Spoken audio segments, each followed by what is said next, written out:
Kalau kita ingat beberapa waktu yang lalu Menteri HAM Natalius Pigai itu memperoleh kritik karena baru saja dilantik kemudian meminta anggaran 20 triliun untuk Kementerian HAM ya. Ya sebetulnya kalau dari cakupan yang ingin dijangkau oleh Natalius Pigai itu sebenarnya bukan angka yang mengada-ada. Artinya bagaimana visi Natalius Pigai untuk 5 tahun ke depan itu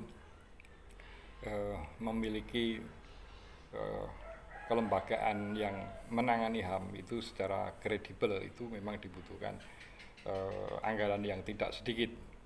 Hanya masalahnya adalah ketika ruang fiskal itu sedemikian sempit, maka apa yang kemudian diajukan oleh Natalius Pigai ini menjadi seolah-olah mengada-ada ya. Tidak lama berselang kemudian ada 7 menteri koordinator itu juga mengajukan kenaikan anggaran, kalau tidak salah 5 triliun lebih dari 7 kementerian itu ya. Ya itu kalau misalnya kita urai lebih lanjut, sebetulnya juga barangkali tidak mengada-ada apa yang diajukan oleh 7 kementerian tersebut.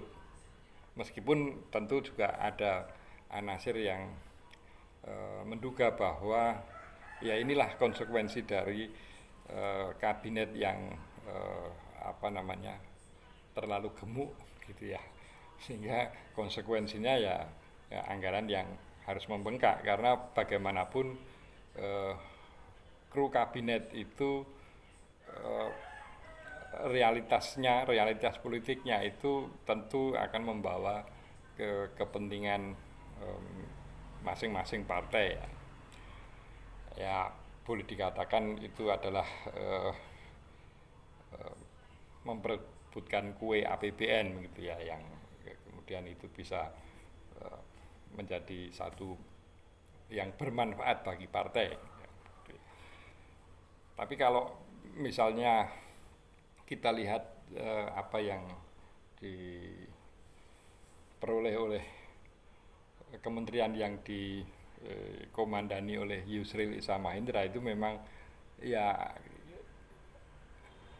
kita sendiri berpikir bagaimana mungkin sebuah kementerian itu hanya diberi anggaran 9 miliar, yang itu mungkin kalau misalnya Bung Yusril sebagai seorang pengusaha dan pakar hukum tata negara yang sedemikian kondang, itu mungkin merogoh kocek sendiri saja bisa untuk 9 miliar. Jadi kalau meminta tambahan itu ya sebetulnya juga bukan hal yang aneh-aneh. Cuma persoalannya kembali lagi pada problem dasar yang dihadapi oleh kabinet Prabowo adalah sempitnya ruang anggaran, di mana untuk program yang menjadi unggulan yaitu makan siang gratis pun mengalami koreksi yang sebelumnya adalah 15.000 per porsi menjadi 10.000 per porsi. Ini kan sedikit kontradiktif dengan logika inflasi dan sebagainya. Tapi ya itu fakta yang dihadapi oleh kabinet ini tentang sangat terbatasnya ruang fiskal. Apalagi untuk makan siang gratis ini Mr. Prabowo itu harus memperoleh bantuan dari Cina ya sekitar 157 triliun lebih ya untuk program makan siang gratis. Ini menunjukkan betapa Mr. Prabowo sangat mengalami kesulitan fiskal, sehingga menjadi logis kalau misalnya proyek-proyek infrastruktur baru itu dipospon atau bahkan dihentikan. Ya cuma kita belum mendengar apakah IKN itu akan diteruskan atau dihentikan atau bagaimana, kita juga belum tahu.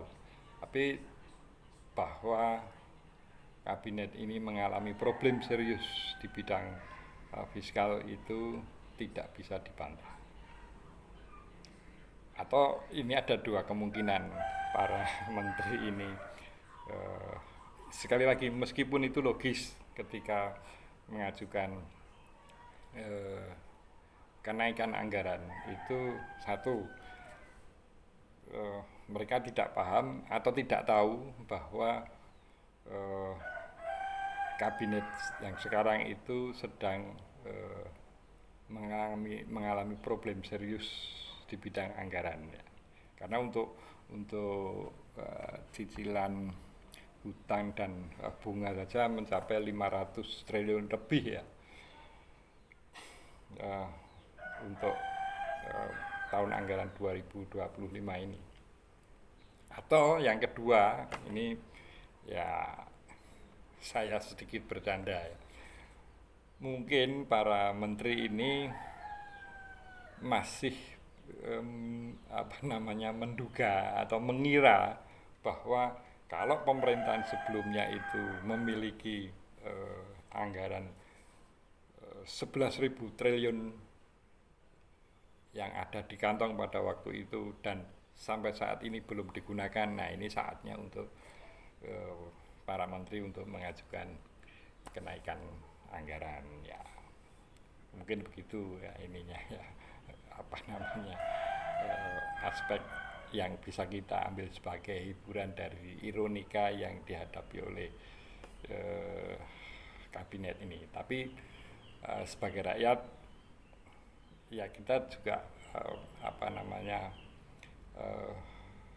turut prihatin dengan keterbatasan anggaran yang dialami oleh kabinet yang sekarang. Salam konstitusi.